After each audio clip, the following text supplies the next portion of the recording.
of course, this is our agenda.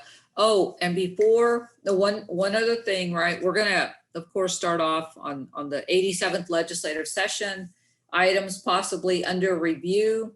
I have invited, Josh is always with us, thank God, every month.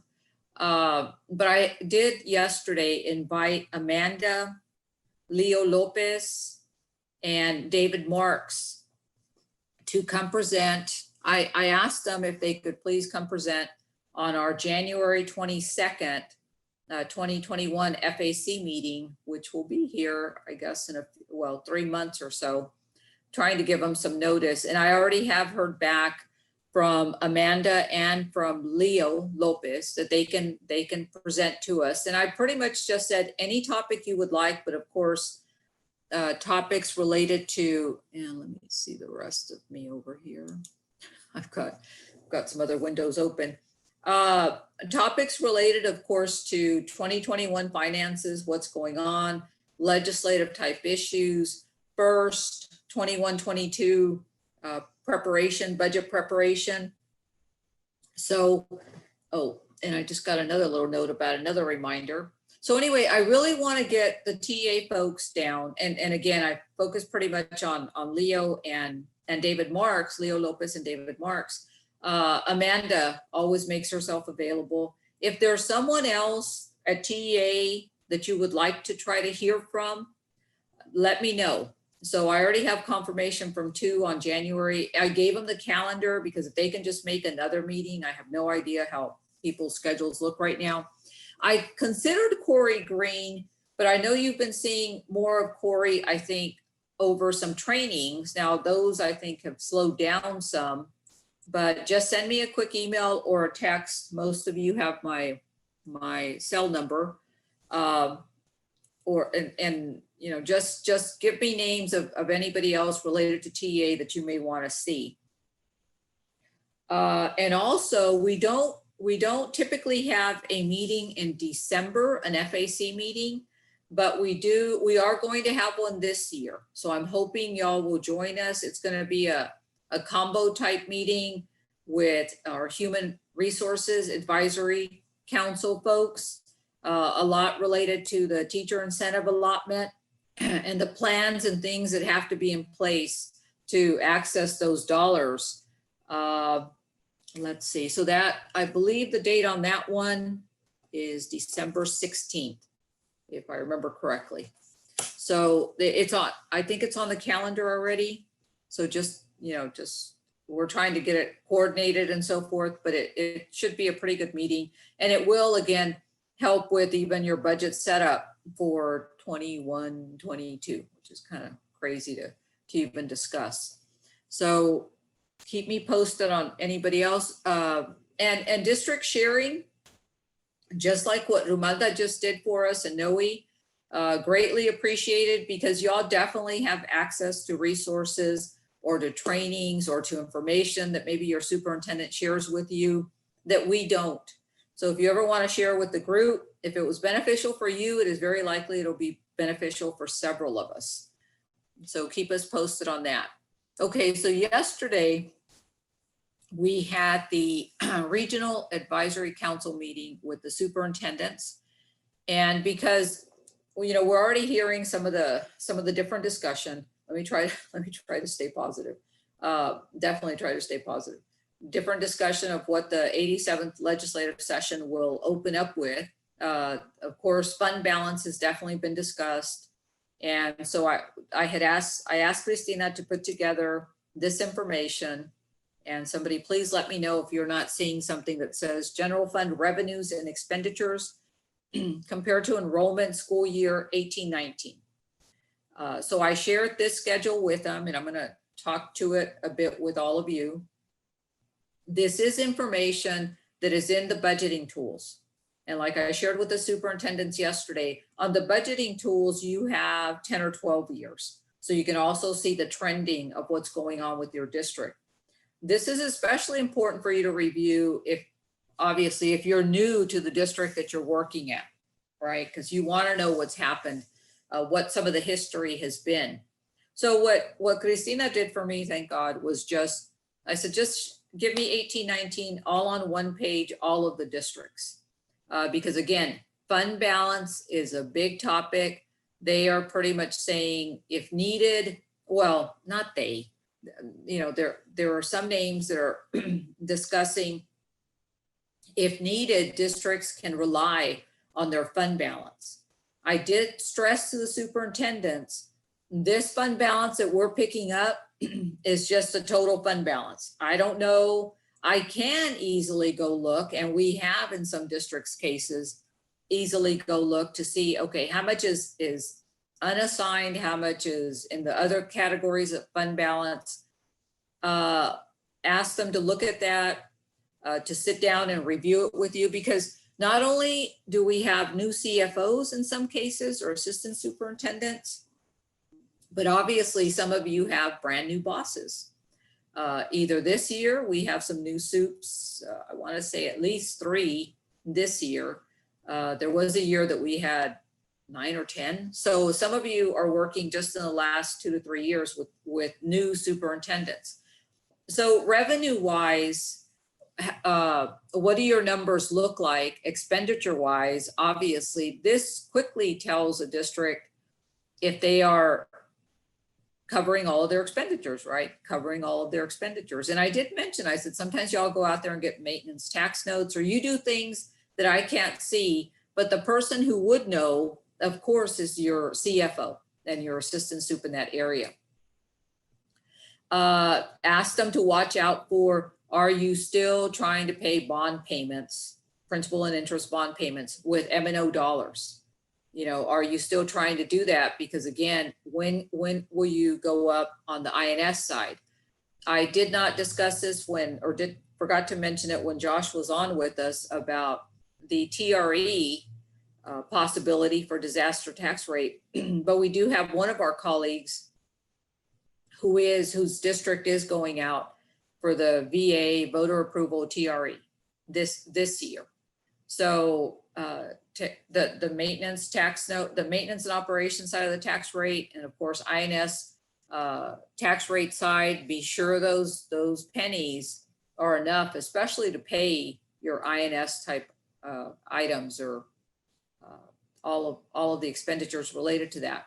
Student staff ratio, you know, compare that, not only this year, because again, you've got your past year's data, compared to enrollment. Is that lining up the way it should?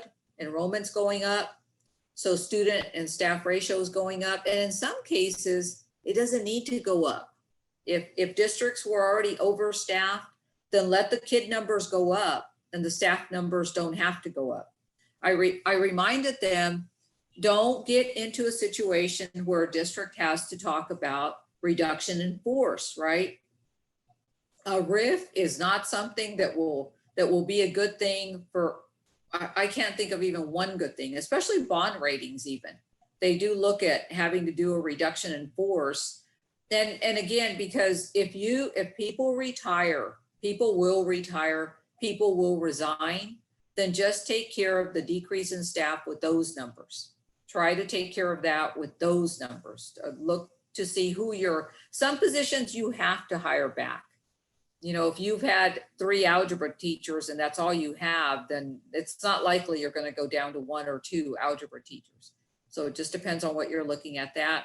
In all staff, also another big number, you know, where were you? It's kind of cool to see the multiple year information on the budgeting tools, because some districts have less staff with many more students than they have now. So which category of employees maybe did it increase? And again, you do not have to or want to do any type of RIF when it goes to that. I also mentioned to them, and I know that some of them were texting with their folks, with you, because I heard from some of you saying, you know, where is this? Or are you going to share it tomorrow? And definitely. But there was also some discussion when we talk about fund balance. Some of you have 7 days worth of fund balance or less. And some of you have, and again, just broad category fund balance. Some of you have over a year's worth of fund balance. So this should also be a good review for you, just to look at what your colleagues are doing, what your neighboring districts are doing.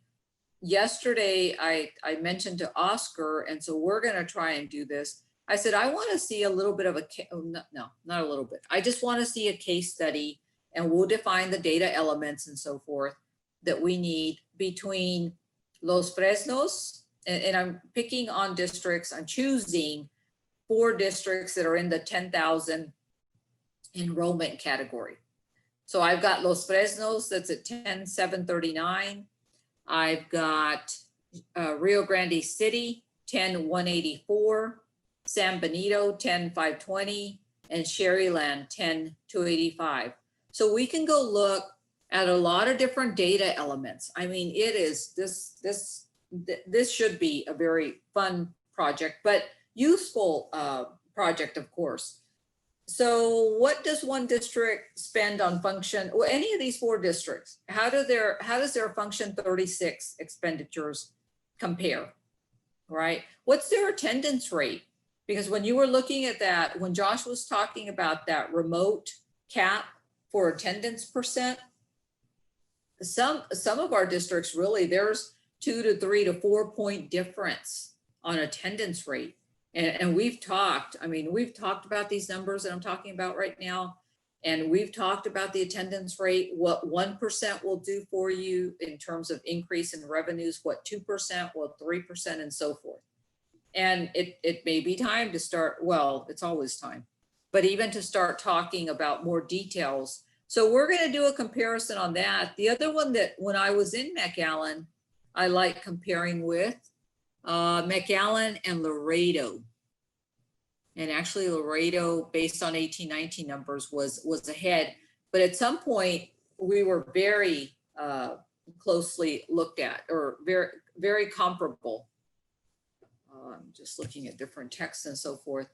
So any questions on this report? If you are a newbie and you want to talk again, more detail related information, then please let me know, because we can, with Zoom now, I mean, I really don't have to, and you don't either have to come to my office or I go to your office. We can set up a quick Zoom so you can look at the different district information that's in the budgeting tools, but just even other reports that y'all may use. Any questions or comments on that? And Oscar, help me, or Christina, on the questions. Let's see, just double check here. Yeah, and I agree on unassigned fund balance will be a better measure.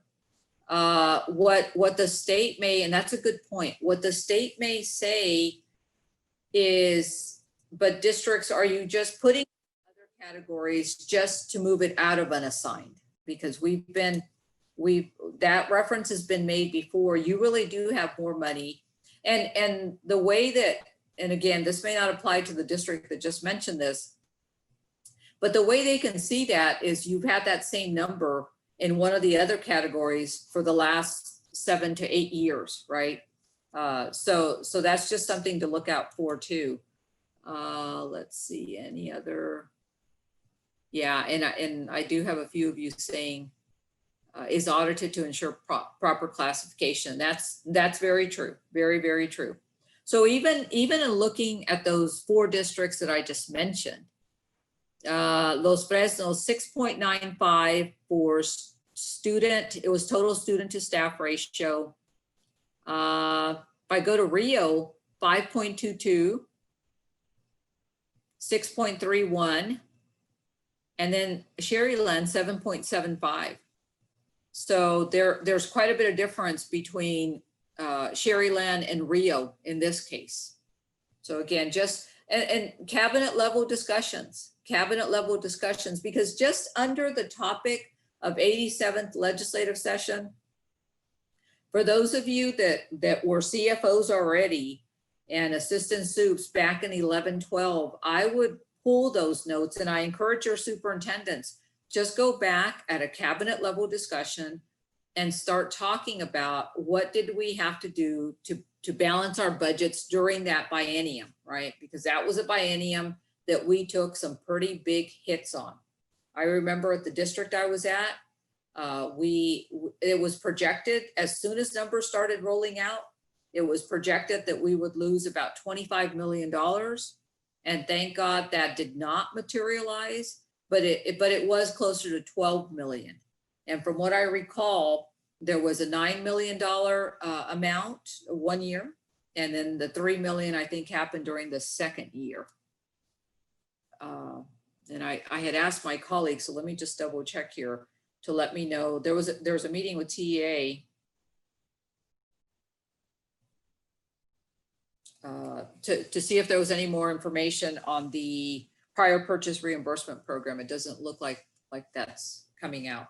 So again, for those of you that have the notes, even if you have to go back and look at someone else's files, you should have budget workshops. I even went to that district of mine yesterday before the SOUPS meeting, and I thought, because that district posts a lot of information, but we probably were not posting all the detailed workshop numbers. So if you get a chance, go look at some of those notes. There was some areas I remember even back then, we were not, we listed it as a possibility, as almost like a last resort, that we would consider downsizing on our ends. If I remember correctly, it would be one RN would try to cover 5 different campuses, but we would staff the campuses with LVNs. But that was like a bottom list. That was like a desperation type cut that we would make. And thank God, because the 25 million went to 12 million, we did not have to do that. We did not have to implement that. So as you're looking at this now, during a pandemic, you are not going to cut. I mean, I would not think for a second of cutting anything related to nursing or to health services, to your function related to that. Function 33, even 31, you know, and if you have social workers, I think I just heard that one of you is adding social workers, and that's good, right? If you can afford it. So go back and look at years that you have had to make cuts. Some of you, it wasn't even just a biennium. Some of you have had to make adjustments because of other things going on. So please take a look at that. Any questions on this before I leave this schedule? Okay, so it's a quick look, a quick review in terms of comparison. Now, the other schedule that I shared with them, and Oscar, let's do the poll, the one on the compensation study, before I start talking about my home district, Edinburgh. Okay, so on your district's House Bill 3 compensation survey report, did you pass all 3 parts? Now, I'm glad Josh is going to share the information with me, because I guess some of you have opted, you know what, I'm just sending this to the legislative body when they request it, or to your legislators. So we've got, okay, so we do have at least a few no's, and I definitely understand the responses may not be super high because some of you may not have worked on this. I got lots of calls on this. I got emails on this. I could tell some of you were handing it off to your HR folks.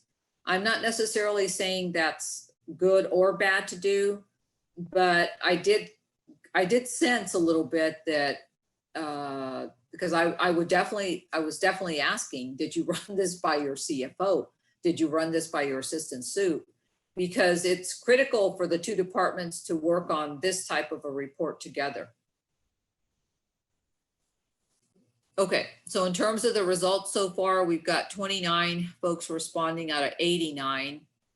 Yes, 28, and no, 2. So there were 2 of you who did not pass all 3. So I'm assuming that 2021 budget is going to catch you up, right? And again, doesn't represent all of the districts. We'll have to come back to that.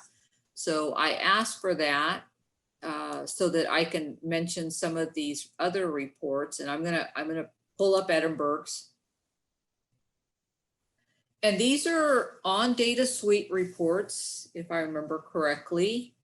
And if you don't have that already, because some of our districts don't buy this program, you probably should consider looking at it. It's not as pricey, even for a small district. It's not as pricey as you would think, or you may think I'm not going to get enough benefit from it, but you will, you or your PEIMS person. And especially in a small district, you may not even have as true of a PEIMS person as some of the larger ones. So you'd probably even benefit even more so. So staff FTE counts were looked at. The number of years, which I'm going to get to that page, were looked at on that compensation survey. So for instance, again, I reside in Edinburgh, so they get the benefit of that. And I'm hoping everybody's looking at the report that says staff FTE counts and salary report for 1920. This was actually looking at 1819 versus 1920. So teacher wise, you see the number, the 2274 versus 2258. And then you have all the professional staff, right? If we look at school nurses, 52.5 to 47, okay? And then we have even Edinburgh. Of course, Edinburgh is a very large district. Here's even the auxiliary staff. And let me just stop there, stop to discuss briefly. And again, you can definitely unmute yourself, but I'm still wondering, and we have an HRAC meeting on Monday morning, how many of you are losing staff just due to, I'm just going to sit this year out. I'm not going to deal with the COVID-19. We've heard that that's happening, of course, with substitutes, because some of them are retirees, and so they don't necessarily have to work. But have y'all seen, whether it's via chat or you want yourself, have you seen a lot of that going on in terms of any staff numbers? Have you talked to your HR folks yet?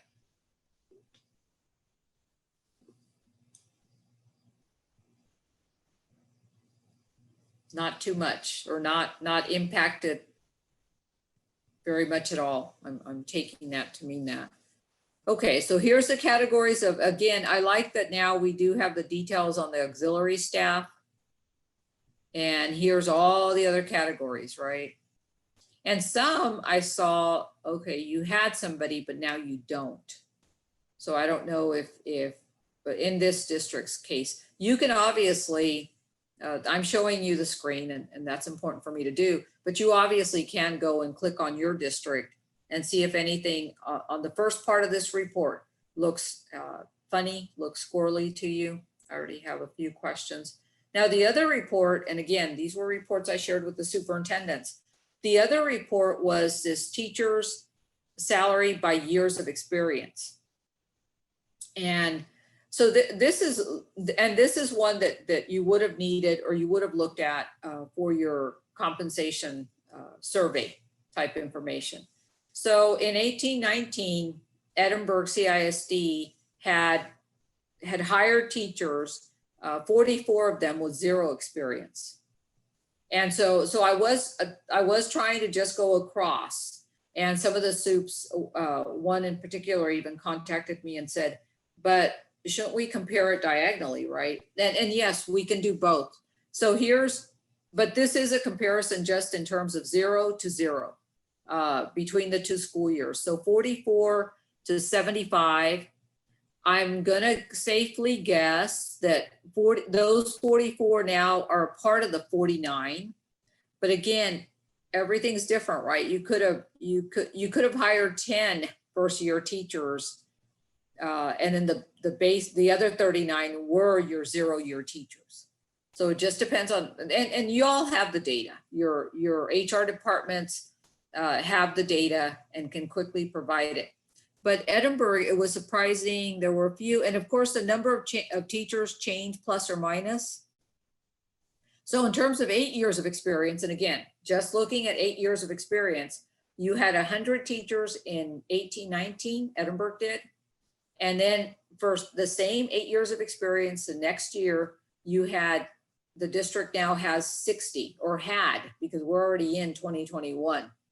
Now, again, I see that the 100 would now be a part, or the majority of that 100 would now be a part of the 102. Okay, if we just go diagonally, we do this a lot with student counts and projections on student counts and so forth. So pretty critical information, the pluses and the minuses. And I would love for, and if, I don't know if Deanna's still here because I'm sure she's swamped with other needs, but I would love for this report to keep going beyond the 40 plus. You know, we have, Edinburgh has 38 teachers during 1819 at the 40 plus years of experience. And now they have, or they had last year 32. I don't know what they have 2021. And that may be where we see what I was talking about, COVID related.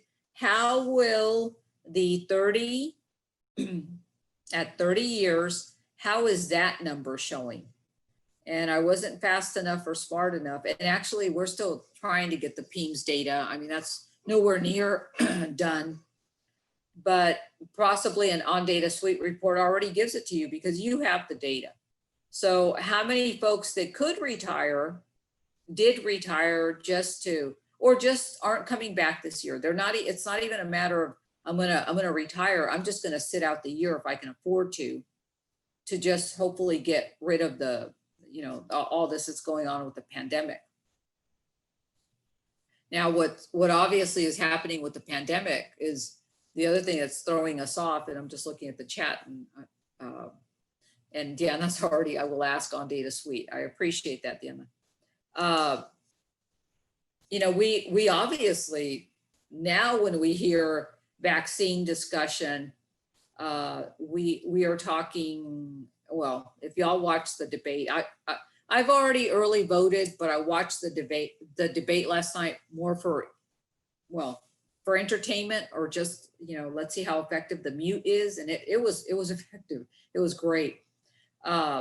So how much longer on the vaccine topic, even last night, in a few weeks, I think one of the answers was, but when you start looking at reports, it is midsummer, possibly next summer, possibly even a little bit later for, and that's assuming people even want the vaccine, right? Because not everybody takes the flu shot. Not everybody will take the vaccine. One number, because I had a Zoom before we started our FAC Zoom this morning. And I shared this with a few of the well, there were more than a few of the superintendents that were on that call. I was pretty surprised. CBS Morning News this morning shared yesterday's new cases, 71,671. 71,671. I tried to get that number right. Fourth highest day of new cases, fourth highest number of cases since this began in whatever day they exactly started, whether it was a March date or whatever the date was. That to me is still very, very, very, very scary.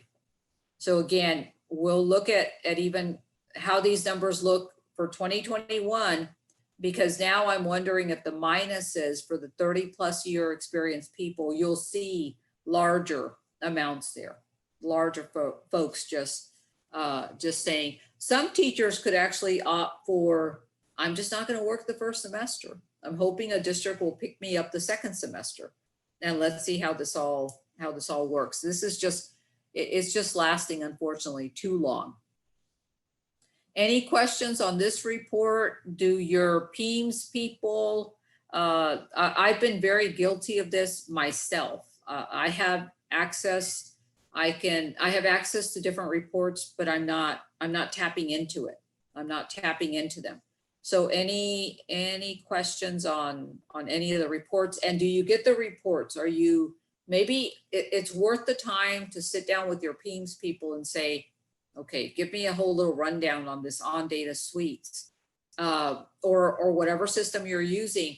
They do, I know, send us emails and say, okay, we're going to have a training. It's going to be recorded. So if nothing else, get on that listserv so you're getting them also to see how it works with your schedule.